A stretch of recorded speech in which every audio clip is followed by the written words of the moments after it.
지난번부터 이제 본격적으로 첫 번째 재앙, 이제 나일강의 피로 변하는 재앙을 통해서 첫 번째 재앙을 우리가 함께 살펴보았고, 오늘은 이제 나머지 재앙에 대해서 10장 오늘 이 재앙까지를 우리가 쭉 함께 훑어보도록 하겠습니다. 우리나라가 근대화되는 그 시점에 있어서 함께 이 나라에 굉장히 창궐했던, 굉장히 발흥했던 신학이 어떤 신학이냐면 좀 진보적인 신학인데 해방신학이라고 들어보셨는지 모르겠어요. 해방신학 내지는 민중신학에서 한신대 계열의 좀 진보적인 신학, 거기에서 우리의 민중들을 일깨워서 소위 말하는 그들을 통해서 해방을 일으켜야 된다. 억눌려 있는 우리 노동자들의 그들을 해방시키자. 그래서 모든 가치들을 다 해방시켜서 노동자들의 어떤 노동을 해방시켜주고 자유를 다시 이제 그들에게 주어야 된다라는 이런 신학이 60년대, 70년대 굉장히 유행을 했어요. 그래서 감리교 신학대학을 비롯해서 한신대 그쪽의 신학 굉장히 좀 진보적인 신학이거든요. 그런데 보면요, 굉장히 진보적이라서 소위 말하는 사람들에게 진짜 막 그분들은 민주화의 운동에 굉장히 앞장섰던 분들이 진보적인 신학을 하셨던 그쪽 분들이 많았어요. 그래서 그때 옥고를 치르면서 많은 우리 목사님들과 신학자들이 사실 이때 많은 민중신학, 해방신학을 기치로 내걸면서 그들이 이런 일들을 했던 분들입니다. 여러분, 오늘 우리나라도 그런 역사를 가지고 있지만 남미도 그런 역사를 가지고 있어요. 남미.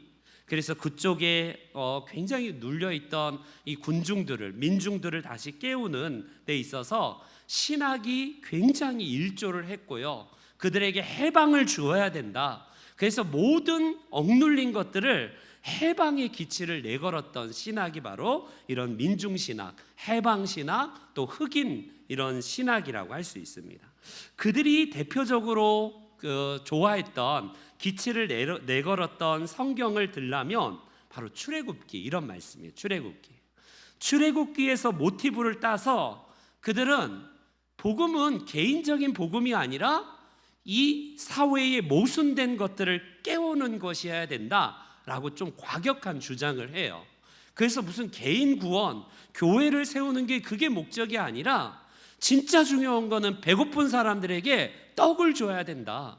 억눌린 자에게 자유를 줘야 된다. 그러면서 소위 말하는 부자, 좀 갑 이런 사람들 다 끌어내리고 그들 가운데 있는 것들을 다 나누어 줘야 된다. 약간 공산적인 개념이죠. 공산주의의 개념이죠.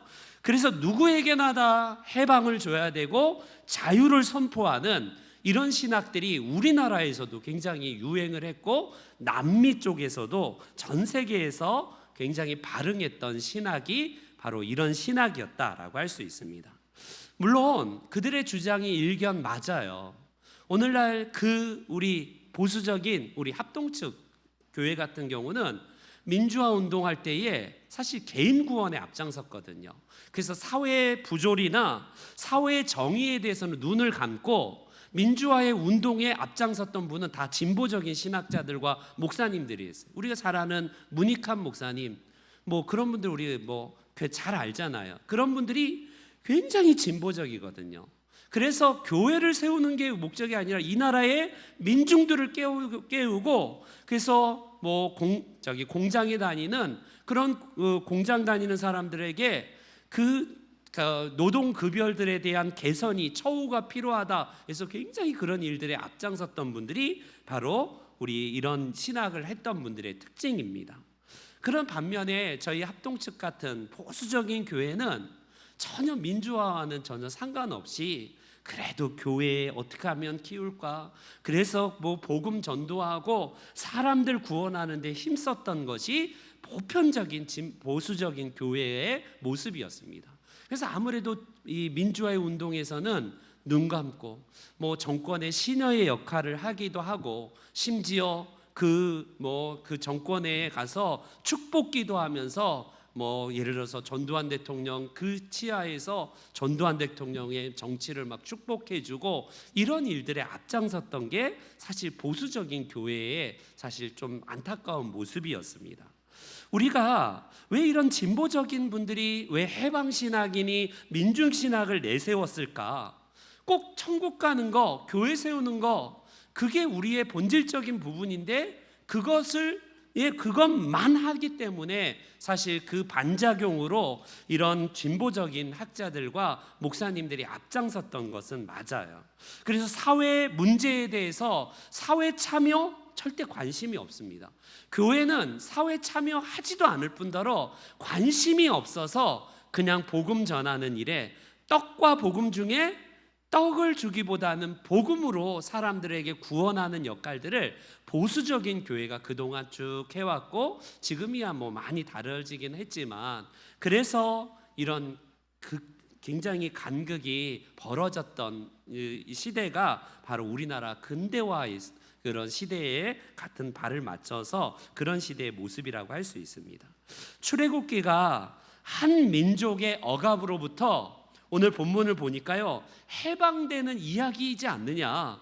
그렇기 때문에 해방신학이 선호했던 대표적인 성경은 이런 성경의 구절들이고 출애굽기를 굉장히 모티브로 많이 가지고 옵니다.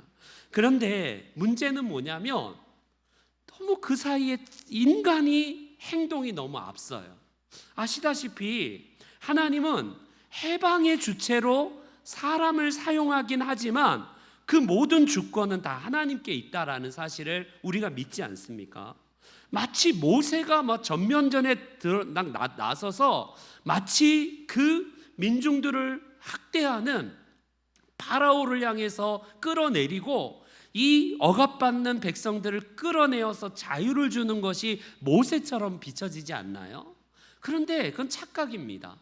모세는 쉽게 말하면 그냥 하나님께 쓰임 받았을 뿐이지 처음부터 마지막까지 계속 누누이 제가 말씀드린 대로 하나님께서 전부 하시는 거였어요. 하나님께서 모세를 세우셨고 모세를 보내셨고 모세에게 할 말을 주셨고 모세에게 지시하셨고 모세를 앞장 세워서 하나님께서 이 모든 것들을 다 역사하시는 것이 출애굽기의 역사라는 사실을 꼭 기억하셔야 됩니다. 그렇기 때문에 해방의 주체는 사람이거나 민중이거나 깨어있는 선각자가 이것을 하는 게 아니라 바로 하나님이세요. 하나님. 이걸 놓치면 뭐가 남냐면 인간의 어떤 행위밖에 남지 않아요.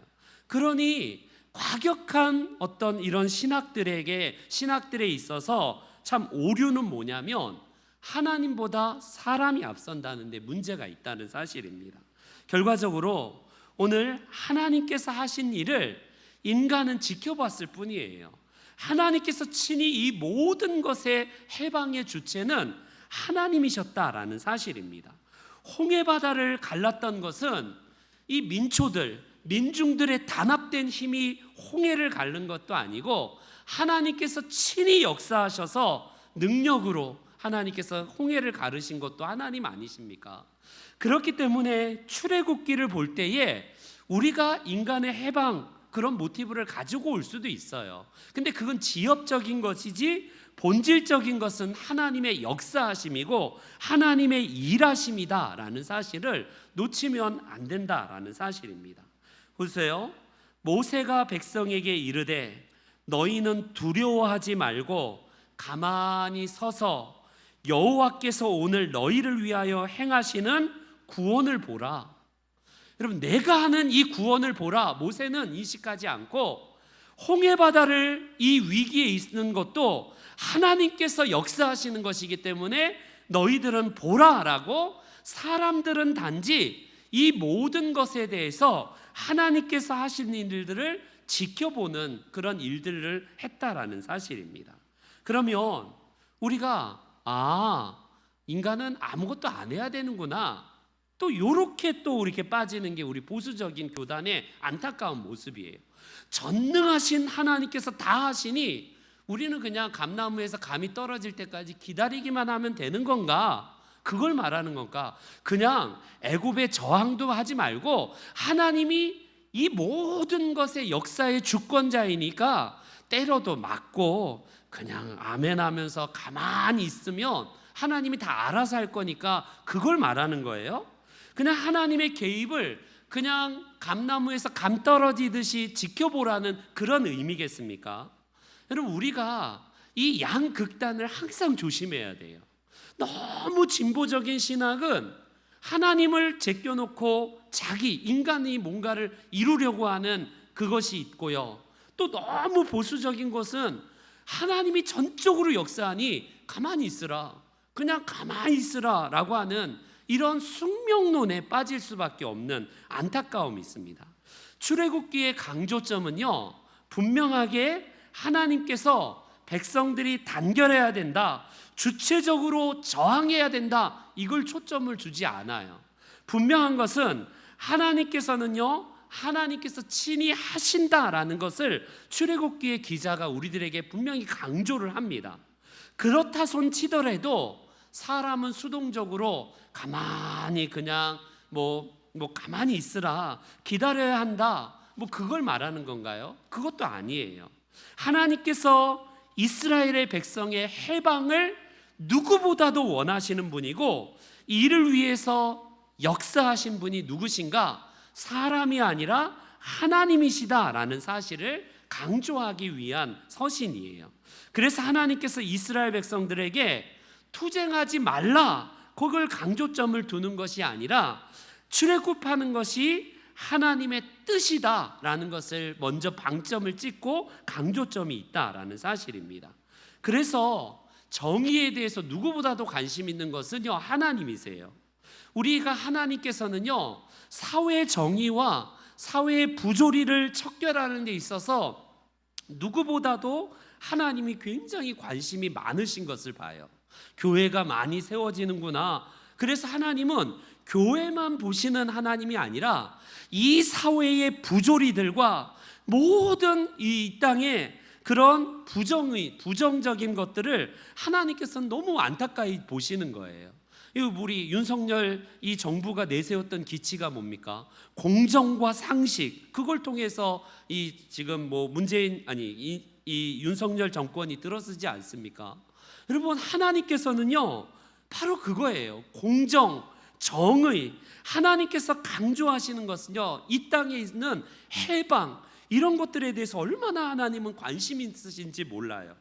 그래서 하나님께서 모든 싸움을 앞서서 행하시고 계시고, 하나님께서 이 정의에 대한 운동의 최전선에 있다라는 사실을 강조합니다. 그러면 하나님이 우리 사람들은 뭘 하라고 그런가? 투쟁하지 말고 저항도 하지 말고 가만히 있으란 말인가? 그게 아닙니다. 내가 이 모든 것의 주권을 가지고 하는데 너희는 내가 함께하고 너희를 보낼 때에 내가 도와줄 테니 너희가 이 모든 일에 있어서 내 말을 듣고 행하라 라는 겁니다. 그래서 하나님의 주권적인 이 행동보다 더 앞서는 것은 없어요. 인간의 열망과 정의를 향한 불타오르는 마음과 민주화를 향한 열망 때문에 이루는 것이 아니라 하나님께서 이 모든 출애굽에 그리고 해방 운동에 이 모든 것을 지지해 주는 것이 하나님의 마음이고 하나님의 뜻이다라는 사실입니다. 그래서 승리의 확신이 하나님 안에 있는 그 마음을 아는 사람들이 하나님의 뜻을 붙들고 나아가서 행동하는 것이고 하나님의 마음을 가지고 세상으로 나아가는 것이다 라는 사실입니다. 결국 기도도 마찬가지인 것 같아요. 기도할 때에 우리는요, 기도하고 기다리지 않는 것은 기도도 하지 않고 우리가 기다리지도 않는 것은요, 믿음의 자체가 없는 거지 않습니까? 무슨 이 상황에서 기도하느냐, 우리 인간이 빨리 뭔가를 해야지라고 사람의 행동을 앞장 세울 때는요, 문제가 발생이 됩니다. 근데 또 반면에 보수적인 저희 교단은 기도를 했으면 가만히 있어라, 너무 또 이런 양극단이 있어요. 여러분, 기도할 때 예수님께서 뭐라고 마태복음에 말씀하냐면 기도 자체를 구하고 찾고 두드리는 것이라고 이렇게 말씀합니다. 여러분, 이 모든 것들이 어떤 게 의미가 담겨져 있냐면 바로 행동을 수반하고 있는 것이라고 할 수 있습니다. 기도한다는 것 자체는 곧 행동하는 것이다라는 것이 함께 들어가 있는 거예요. 우리가 기도할 때에 하나님께서 이루어 주시겠다라는 그 약속은 하나님께서 우리의 기도 가운데에 우리가 기도하면서 친히 행동해서는 안 된다가 아니라 행동하라라는 의미가 담겨져 있는 거예요. 여러분, 우리가 예를 들어서 우리 자녀가 하나님 좋은 대학 가게 해주세요 기도를 했어요. 그러면 그것 자체는 하나님께 맡기면서 그 자체가 공부하는 것이 행위가 포함이 되고 있는 것 아니겠습니까? 그냥 가만히 앉아 있어서 공부도 안 하는데 하나님 알아서 해주세요 라고 하면서 그렇게 구하는 것 자체는 믿음도 아니에요. 결과적으로 하나님께 기도하지만 그 기도 속에 행위가 포함되어 있는 거다라고 할 수 있습니다. 우리는요, 결과적으로 그렇기 때문에 겸손할 수밖에 없어요. 내가 기도 없이 뭔가를 이루려고 막 하는 것도 아니고 기도해놓고 아무것도 안 하는 것도 아닌, 늘 기도하지만 그 모든 결정권은 하나님께 있다는 사실을 아는 사람들은 겸손해요. 내가 손으로 뭔가를 이루려고 하는 것이 아니라 하나님의 그 마음을 우리가 알고 있기 때문에 은혜라는 사실, 그래서 하나님께 철저히 맡기면서 우리는 다만 순종하여서 행하는 것이 우리의 기도에 포함이 돼 있다라는 사실입니다. 여러분, 출애굽 과정은 결과적으로 어떤 것이냐면 하나님의 행동이 압도적으로 우리 가운데에 이 출애굽기서에 기록이 되고 있습니다. 우리 7장에서 우리가 함께 살펴보았지만 먼저 첫 번째 재앙은 지난번에 보았듯이 나일강이 피로 변하는 사건이었어요. 그리고 이제 8장부터 10장까지 쭉 이제 우리가 10가지 재앙들을 쭉 기록하고 있는데, 메뚜기 재앙, 그리고 흑암 재앙은 이제 다음부터 이제 기록이 되는데, 우리가 잘 알듯이 첫 번째 재앙은 나일강이 피로 변했고, 두 번째 재앙은 수많은 개구리떼가 침실까지 올라올 정도로 어마어마한 이 개구리떼가 발생이 됩니다. 세 번째 재앙은 곳곳마다 이가, 얼마나 이들이 많았는지 사람과 가축에게까지 다 달라들 정도로 엄청난 이떼가 발생이 됩니다. 그리고 네 번째는 파리떼 재앙인데 애굽 집집에 곳곳에 파리떼가 달라들 정도로 이런 재앙이 발생이 되고, 다섯 번째는 가축들에게 악질이 생깁니다. 심한 돌림병이 생겨서 애굽에 속한 모든 가축들이 악질로 인해서 죽거나 고생하는 일들이 발생합니다. 여섯 번째는 독종, 그래서 사람에게 그리고 가축에게 독한 종기, 악성 종기가 생겨서 심한 고통을 주는 이런 재앙이고요. 일곱 번째 재앙은 불덩이가 섞인 우박이 떨어져요. 보통 우박은 찬성분인데 불덩이가 속한 우박이면 이건 하나님의 섭리라고 할 수밖에 없겠죠. 그리고 여덟 번째 재앙은 아시다시피 이제 오늘 말씀까지 메뚜기 재앙입니다. 메뚜기 재앙. 여러분, 이 재앙들을 쭉 보면요, 이 재앙을 일으키시는 분은 그냥 단순한 자연현상이 아니에요. 성경을 그냥 인간적인 관점으로 보는 그 자유주의 신학자들은 지난번에 말씀드렸듯이 나일강이 피로 변한 사건은 적조 현상이었다. 적조.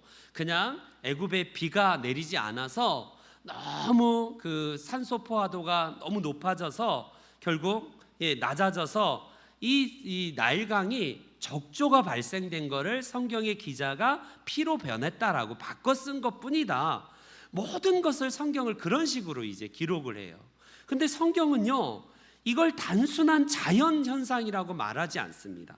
하나님께서 주체적으로 내가 바로의 마음을 강팍하게 했다라고 하면서 하나님께서 이 모든 것을 일으키신 주체자다라고 우리에게 말씀하고 있습니다. 문제는 뭐냐면, 아니 왜 바로의 마음이 강팍한데 애꿎은 왜 국민들까지 하나님은 다 죽이는가? 심지어 마지막 10번째 재앙은 그 어린 저 장남이면 20살 장남도 있고 성인도 있겠지만 어린애들도 있을 것 아니냐. 어떻게 이렇게 이스라엘 하나님은 무자비하게 이스라엘 백성들이 아닌 이 타민족이라고 해서 모든 아이들까지 죽일 수 있는가? 너무 무자비하다라고 하는 이런 이야기들이 나오고 있습니다. 이스라엘 백성들의 입장에서는 애굽 출애굽하는 데 있어서 피치 못하게 나와야 돼서 이런 재앙이 필요할지 모르지만 왜 애꿎은 애들까지 죽여가면서 하나님은 이런 재앙들을 내리시느냐, 이런 반론을 내세우는 사람들이 많아요. 대표적으로 여러분 옥스퍼드 대학의 리처드 도킨슨이라는 가장 세계에서 반기독교적인 이 반성경적인 운동을 일으키는 무신론자가 리처드 도킨슨이라는 사람이에요. 그래서 하나님은 어떻게 말하냐면 하나님께서는요 그 불법한 자들, 악한 자들만 조준해서 벼락을 치든지 우박을 때려도 그런 사람들에게만 때릴 수 있는 그런 능력은 없나 보다라고 하나님을 비아냥거리고 이렇게 막 조롱할 정도예요. 하나님은 선한 사람, 악한 사람을 가려가면서 죽이는 게 아니라 그냥 다 죽이는 거 보니까 그런 조준해서 죽일 만한 능력조차도 없는 하나님이 니들이 섬기는 하나님 아니냐, 이렇게 조롱할 정도로 반기독교적인 그런 사람이 바로 이 리처드 도킨슨을 비롯해서 히친슨, 굉장히 유명한 그런 과학자들이에요. 그들은 세계적으로 엄청난 반기독교적인 무신론 운동을 일으키는데 여러분 우리가 그들의 논리를 보면 타당한 것처럼 보여요. 어떻게 보면 이 하나님이 이해가 되지 않습니다. 그러나 우리가 이 속에서 보면요, 하나님은 무조건 무자비하신 분이고 인간은 무조건 피해를 보는, 굉장히 피해를 보는 아주 선한 사람인데 이 인간만은 늘 피해를 보는 그런 사람처럼 비춰지지 않습니까? 여러분 우리에게 있어서 이 모든 것을 보면요, 하나님의 섭리와 뜻 가운데에서 이루어지지만 그 결과로 표면적으로 드러나는 거 보면요, 바로의 마음이 강팍하고 완악했다, 이렇게 표현을 하고 있습니다. 여러분 이게 우리 하나님께서는요 사랑의 하나님이심을 꼭 놓치면 안 돼요. 오늘날에도 예컨대 가끔씩 강단에서 목사님들이 이런 이야기들을 많이 하십니다. 우상을 섬기는 거에 대한 하나님께서 심판으로 일본에 지진이 나든지 쓰나미가 확 막 일어나서 동남아시아에 엄청난 많은 그래서 거기 동성애 하는 데를 다 쓸어버리지 않았느냐, 이게 바로 하나님께서 결국 그 우상 숭배하는 것들을 다 쓸어버린 거다, 이렇게 얘기하시는 대형교회 몇몇 분들을 우리가 그동안 들어봤잖아요. 그분들이 주장하시는 게 그분들만이 아니라 미국의 목사님들도 있어요. 대형교회. 그래서 하나님의 심판론, 코로나도 결과적으로 중국이 결국에는 하나님을 무신론을 해서 교회 막 다 부시고 교회를 탄압한 데에 대한 하나님의 재앙이다 해갖고 처음에 너무 성급하게 그런 얘기를 하시는 목사님들이 있었어요. 여러분 중국을 때려잡아야 되는데 그들의 논리 가운데 놀랍게도 세계가 고통을 받고 있잖아요. 이게 앞뒤가 안 맞는 거예요. 중국이 하나님을 그렇게 무시하고 교회를 핍박하기 때문에 중국을 하나님께서 잡기 위해서 코로나를 일으켰다. 이런 일들은요, 너무 하나만 보고 나머지 9을 못 보는 너무 근시안적인 성경 해석이나 그들의 성경을 보는 관점이라고 할 수 있습니다. 여러분 사실 재앙은 넓은 의미로 보면 하나님의 주권 안에 있는 거 맞아요. 큰 의미의 광의적인 의미에서 모든 재앙들은 하나님의 섭리 가운데 있다는 건 우리가 압니다. 그런데 그렇다 손치더라도 그 인간의 어떤 우상 숭배를 향한 하나님의 그냥 광기 어린 무자비한 다 싹쓸이하고 다 엎어버린다. 그러면 어떤 거 남냐면 일본은 죄악이 심한데 한국 사람은 진짜 착한 사람이구나. 또 저 예수 안 믿는 사람들은 진짜 나쁜 사람이고 진짜 막 쓸어버려야 될 인간들이고 나는 진짜 하나님이 기뻐하시는 진짜 착한 사람이고 진짜 믿음의 사람이라서 우리는 가만히 있는가? 여러분, 이게 얼마나 모순이에요. 우리나 예수 안 믿는 사람이나 거기서 거깁니다. 여러분, 우리가 예수 믿어도 본성 자체가 어때요? 얼마나 우리가 죄성이 많은 사람입니까? 그럼에도 불구하고 우리가 은혜로서 이렇게 살아간다는 건, 여러분, 실로암 망대가 무너져서 죽은 사람이 여러분 어떤 사람들이에요? 그들이 죄를 져서 죽었다고 생각하지 말라고 하지 않습니까? 예수님께서. 그래서 우리는요, 재앙으로 말미암는 이런 심판들을 너무나 성급하게 해석하려는 이런 해석들, 이런 것들은 굉장히 지양을 해야 되고 조심해야 된다라는 사실입니다. 10가지 재앙은 성경에서 분명히 하나님께서 내리신 것이다라는 사실을 강조를 하고 있어요. 그런데 이 10가지 이 재앙은 피조 세계를 유지하고 있던 이 하나님의 창조 질서를 파괴하는 데 대한 결국 그 극단적인 무질서가 나타나는 모습이다라고 할 수 있습니다. 10가지 재앙을 한번 보세요. 하나님께서 내리시는데 바로의 완악함이 먼저 있습니다. 애굽 사람들의 그 완악함과 그 죄악들이 관영했던 것을 먼저 볼 수 있다라는 사실입니다. 그래서 하나님의 이런 심판은 너무 가혹하고 인간은 무조건 피해를 본다라는 이 이분법적인 접근이 아니라 가장 먼저 표면적으로 드러나는 것은 인간의 오만함과 인간의 어마어마한 죄악이 가득한 것을 먼저 보고 있다라는 사실입니다. 그래서 하나님은요, 넓은 의미에서 사탄의 활동도 하나님의 섭리 가운데 있지만 하나님께서 그냥 마음대로 하는 것이 아니라 그냥 허용하시는 그 안에서 인간이 자초한 결과라고 할 수 있습니다. 인간은 늘 역행을 해요. 자연의 순리를 역행해서 늘 반대로 자연을 파괴하는 데 앞장을 서고 인간이 만들어 놓은 순리를 영리로 바꾸는 게 이 로마서에 의하면 인간이지 않습니까? 그래서 인간은 늘 역행하는 데 앞장을 서는 것이 우리 인간의 죄악이다라고 말씀을 합니다. 지난번에 말씀드렸듯이 나일강은요, 생명의 젖줄이에요. 그것 자체가 생명을 살리는 굉장히 풍요로운 젖줄인데 결국에는 그것이 죽음의 강이 되어버렸다라는 사실을 함께 말씀을 나누지 않았습니까? 여러분, 이게 바로 애굽이 어떤 일들을 먼저 저질렀는지 한번 보세요. 아이들을요, 다 나일강의 악어밥으로 집어던졌던 참담한 역사들을 이뤄놨던 거 아닙니까? 결과적으로 우리는 어떻게 하냐면, 하나님은 어떻게 저렇게 끔찍한 일을 저지를 수 있을까? 어떻게 무자비하게 애굽의 사람들을 저렇게 잔인하게 저렇게 재앙을 내릴 수 있을까? 여러분, 인간은 인간의 자초예요. 어찌 보면 인간의 불은 이 인간들의 이 범죄로 인한 이 교만한 것이 결국 이 인간의 이 피로 만들어버렸던 역사라고 할 수 있습니다. 우리나라의 이 4대강 정비가 이 이명박 대통령 시절에 쫙 4대강 정비가, 저도 자전거 좋아하는 사람으로서 타고 다니면 너무 좋아요. 아름다워요. 근데 지금도 보면요, 낙동강 완전 녹조, 완전히 그냥 떠보면 물이 흘러가는 길을 막아버리면 어떻게 되냐면 결과적으로 완전히 강이 썩어버리지 않습니까? 그래서 보에 둑을 터서 조금 흘러갈 수 있는 것들을 친환경적인 요소로 했는데 무조건 개발 목적으로 했던 그것이 결과적으로 인간을 해되게 하는 것으로 돌아오지 않습니까?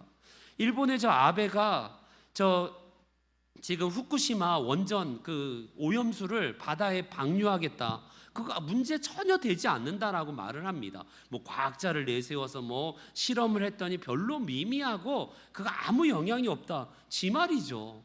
그리고 그거는 곧 나일강이 피로 변한 것처럼 이 전 세계의 피조 세계의 질서를 깨버리는 역행하는 인간의 오만함입니다. 오만함. 그것을 결국 바다에 풀어버리겠다는 것은 재앙이에요. 재앙. 나일강이 생명의 젖줄인데다가 빨간 피로 변하면 죽음을 상징하듯이 우리나라의 4대강이 결국에는 녹조로 바뀌고 막 적조로 다 바뀌는 것처럼 후쿠시마 오염수의 방류는요 결국 전 세계의 재앙이고 이웃나라 우리 한국 당장 바로 재앙이고 죽음을 의미한다라는 사실입니다. 그래서 결과적으로 나일강의 이 재앙은요 오늘날에도 계속 반복이 되고 있는 특징을 보여줍니다. 개구리 재앙, 이 재앙, 파리 재앙, 이거는요 우리가 잘 알듯이 두 번째, 세 번째, 네 번째 재앙인데 이 재앙들은 생태계 반란이에요. 생태계 반란이라고 할 수 있습니다. 생태계도 자기가 살 수 있는 공간이 필요한데 인간의 영역을 침범하고 막 침실에까지 왔다는 게 뭐예요? 밥 먹는 데까지 막 개구리가 들어오고 파리가 막 들어오고 막 이들이 막 달라붙었다는 것은 경계가 있지 않습니까? 여러분 모든 자연 만물은 하나님께서 원래 창조 시대에 어떤 말씀을 하시냐면 모든 것은 바다 위의 물과 바다 아래의 물로 나누어져라, 육지와 바다로 나누어져라. 하나님은 쓴 경계를 나누셨습니다. 경계. 그래서 모든 것에는 경계와 질서를 다 유지하도록 하나님께서 창조하신 세계예요. 그런데 여러분 이런 파리, 이런 모기, 이런 것들이요, 이 개구리 이런 것들이 온다는 것은 뭐예요? 인간의 경계까지 온다는 것은요 생태계 파괴를 의미하는 것이라고 할 수 있습니다. 이것이요 경계가 무너져 버리면 생태계는 반란이 시작돼요. 오늘날에 한번 보세요. 이 재앙, 이 파리 재앙, 이 지금 개구리 재앙은 오늘날에도 계속 일어납니다. 앞으로 우리 사회에 그 이종 교배, 그 종간 교배가 활발하고 GMO라고 하잖아요. 그래서 뭐 GMO에서 유전자 조작 식품이 있어서 막 요만큼 날 양을 막 10배, 100배로 막 늘려서 무조건 풍성한 소출을 주는 유전자 조작 뭐 이런 거. 하나님께서 처음 창조하신 예를 들어서 토마토에 그것이 뭐 유전자 조작으로 해서 엄청나게 많으면 식량단도 없어지지 않을 거냐, 좋지 않냐라고 당장은 그렇게 얘기하지만 어떤 생태계의 이 교란을 통해서 인간에게 해가 될지는 아무도 모른다는 사실입니다. 결국 우리에게 있어서 경계를 깨트려 버릴 때에 계속된 이 반란, 생태계의 엄청난 재앙은 오늘날에도 우리들에게 올 것이다라는 사실입니다.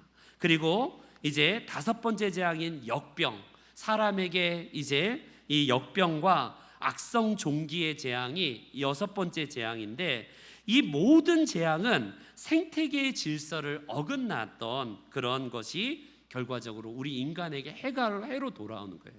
코로나가 우리가 처음에 우리가 알려진 바대로 박쥐의 뭐 어떤 그런 것들이 우리 인간에게 이제 돌아온 것이라고 알려져 있지 않습니까? 예전에 메르스도 뭐에서 왔냐면 낙타에서 왔습니다. 낙타에서. 그리고 우리 인류사에서 인간들을 위협했던 병들을 보세요. 천연두, 인플루엔자, 결핵, 말라리아, 패스트, 홍역, 콜레라, 이런 것들은 원래 뭐였냐면 없던 병인데 다 가축화를 이루면서 동물들에게서 인간에게 전이된 병들입니다. 다. 여러분 조류 인플루엔자도 마찬가지고 최근에 코로나도 마찬가지예요. 여러분 우리가 잘 알듯이 광우병 사태를 경험하지 않습니까? 뭐냐면 인간이 동물성 사료를 먹이니까 소가 식물성을 먹어야 되는데 동물성 사료를 먹이니까 든든하거든요. 아무래도 많이 먹일 수 있고. 근데 미치는 거예요. 그러니 사람에게까지 병이 옮길 수밖에 없고, 결과적으로 이 모든 것들이 인간의 재앙으로 돌아오는 것 아니겠습니까? 이런 역병이나 악성종기, 다섯 번째, 여섯 번째 이 재앙이 오늘날에도 마찬가지예요. 여러분 유럽에 있는 그 제국주의 시대 때에 유럽에 있는 사람들이 남미로 이제 내려가서 잉카 문명 다 엎어버렸잖아요. 다 그냥 씨가 말랐잖아요. 인구의 95%가 죽었습니다.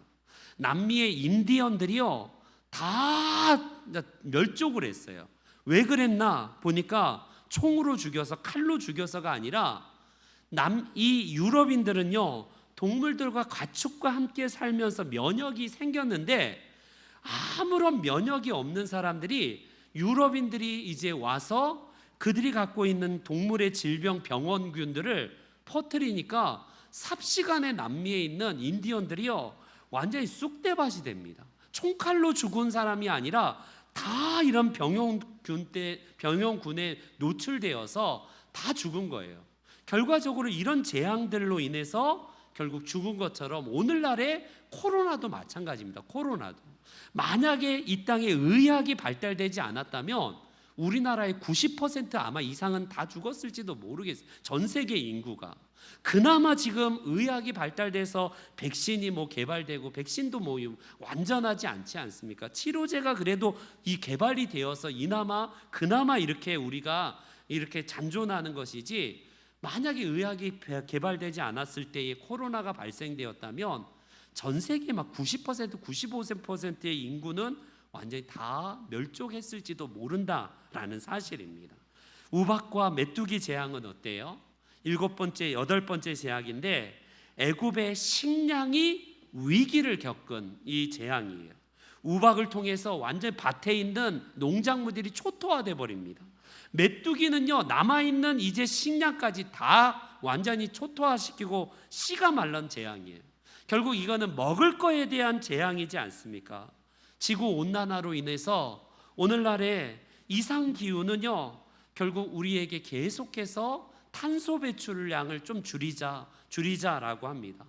지금 유럽도 제발 목욕하지 마세요. 목욕을 해도 5분 안에 하라고 막 이렇게 권고사항이 내리고, 지금 남극 북극에 빙하가 녹아낸, 지금 거기에 모기가 막 다 갈증, 모기가 없던 지역에 남극의 모기로 인해서 지금 이상 기후 현상이 재앙입니다. 그래서 계속된 사막화와 건조화를 일으켜서 이 시대의 환경 재앙이 얼마나 급속도로 우리가 못 느끼는 바이지만 우리나라도 115년 만이라면 처음이라는 거예요. 저는 그때 이제 남쪽으로 이제 장모님 집에 내려가는데 월요일 날 12시부터 12시 정도부터 비가 막 오르기 시작하더라고요. 막 퍼부었다며 양동이로 막 퍼부을 정도로 막 이 중부지방 인천도 엄청나게 왔잖아요. 앞으로 이런 재앙들은 우리나라가 겪은 것이 계속된, 좀 암울한 소식이지만 환경론자에 의하면요 이런 대재앙들은 이미 전 지구촌 현상이고 전 지구촌적으로 이런 재앙들은 시작이 되었다라는 사실, 초일기 카운트다운이 시작되었다는 거예요. 그래서 이산화탄소 발생되는 것을 줄이자, 환경 오염되는 걸 위해서 가급적 일회용품을 쓰지 말자라는 게, 그냥 그거 귀찮아도 하지 말자는 게, 우리가 그런 일에 앞장서자는 게 다른 게 아닙니다. 결국 우리나라는 이 일에 있어서 우리가 그리스도인들이 먼저 앞장서야 될 모습이다라고 할 수 있습니다. 9번째 재앙은 이제 흑암 재앙으로서 재앙의 극치예요. 마지막 재앙입니다. 결과적으로 창조의 첫날 하나님께서 지으셨던 거는 뭐냐면요, 태양이 아니에요. 태양. 하나님은 놀랍게도 태양을 창조하시기 전에 뭘 창조했냐면 첫 번째 날에 빛을 창조하셨습니다. 근데 어리석게도 인간은 계속 창조의 역행, 자꾸 창조를 역행하고 질서를 깨뜨리는 일에 앞장을 섰습니다. 빛을 창조하셨는데 태양이 빛을 내는 것처럼 여기지만 하나님께서는요 빛의 근원이 결국 빛을 주관하는 것일 뿐이지 빛을 주관하시는 분은 하나님이세요. 그런데 결국 바로는 뭐 어떻게 하냐면 태양 곧 그게 나다라고 하면서 결국 그것을 자기로 신격화하는 것이 파라오의 모습이라고 할 수 있지 않습니까? 흑암 재앙은 결국 애굽의 주신인 태양, 그 태양을 완전히 무력화시키는 그런 재앙이다라고 할 수 있습니다. 우리들은요 이제 마지막 결론을 내면서 오늘 본문의 이 10가지 재앙들을 우리가 어떻게 해석을 해야 될 것인가? 오늘날 우리들의 현실은요, 우리들의 삶 가운데에서 10가지 재앙들은 예전에 애굽에만 내렸던 것이 아니라 오늘날에도 우리 가운데에 여러 가지 모습을 통해서 반복이 되고 있어요. 파라오는 예전에만 존재했던 게 아니라 우리도 얼마든지 완악하고 강팍한 파라오가 되어서 역행하는, 하나님의 말씀을 역행하고 불순종하고 질서를 깨뜨리는 창조의 질서, 생명의 가치를 계속해서 죽이는 데 앞장서는 반생명의 운동을 하는 이들이 우리일 수도 있다는 사실입니다. 이런 재앙을 당하면서도 바로는 어떻게 하냐면 끝까지 잘못했어, 제발 살려줘 하다가 또 마음을 돌이켜서 강팍해지고, 또 너희들 애들 내려다 놓고 처자들 놓고 너희들 장정만 가서 예배드리라고 하고 자꾸 조건부적으로 계속해서 그럴듯하게 들어줄 것처럼 완강하고 끝까지 거부해요. 이게 악의 모습이라고 할 수 있습니다. 우리는요, 이 모든 것이 인간이지만 그 배후에는 어떻게 하냐면요, 바로의 마음이 완강하여 백성을 보내지 아니한지라 말씀하시지만, 하나님께서 그 악조차도 하나님의 섭리 가운데 있다라고 말씀하십니다. 여호와께서 바로의 마음을 완악하게 하셨다라는 말씀이 계속된 이 문장으로 출애굽기에 나온 이유가 거기에 있습니다. 무슨 말일까요? 하나님은, 바로는 그럴 마음이 전혀 없는데 하나님이 로봇처럼 강팍하게 만들었다는 의미가 아니라, 사람이 강팍한데 하나님은 그것을 허용했고, 그 드러난 인간의 광기와 이 드러난 인간의 역행하는 것을요, 하나님은 그냥 내버려 두셨다라는 의미라고 할 수 있습니다. 저와 여러분들은 이 하나님께서 역사하시는 이 역사 안에서 인간의 역행을 우리는 볼 수 있어요. 우리가 끊임없이 역행하는 세상의 이 모든 것을 보면서 우리 또한 강팍한 마음으로 파라오처럼 그렇게 행동할 수도 있을 겁니다. 그러나 우리는요, 파라오의 완고함과 그의 교만함과 억압만 보지 마시고, 하나님께서 여전히 배후에서 이 모든 인류사를 주관하고 계시고 하나님께서 친히 역사하고 계신다라는 사실을 꼭 기억하십시오. 오늘 저와 여러분들이 하나님의 강한 손에 붙들려서 하루하루를 살아가는 사람들인데, 주님께서 오늘 하루도 주신 은혜가 나머지 삶 가운데 있어서 하나님의 능력과 역사 가운데에 우리가 순종하며 주님 앞에 나아가시는 우리 모두가 다 되시기를 주님의 이름으로 축원합니다. 아멘, 아멘.